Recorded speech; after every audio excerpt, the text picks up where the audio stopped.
All right, friends, so let's go ahead and review our practice problems with our learning target of I can relate decimal and fraction multiplication. Make sure that you are reviewing these before you move on to your apply to make sure that you are ready for your apply.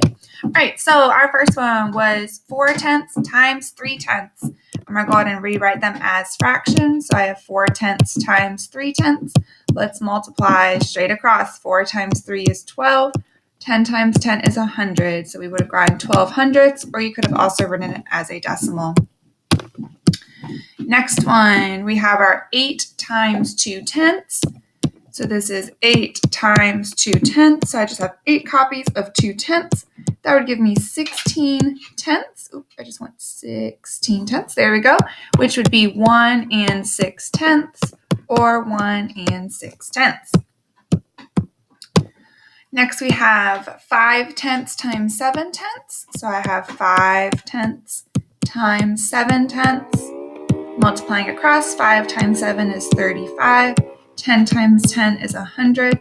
So 35 hundredths, or 35 hundredths. Lastly, we have 1 2/10 times 4/10. So this is 1 2/10, which I know is the same as 12/10. I'm going to go ahead and write it like that. So that way I'm multiplying my whole product by my whole factor by my other factor, which would have been 4/10.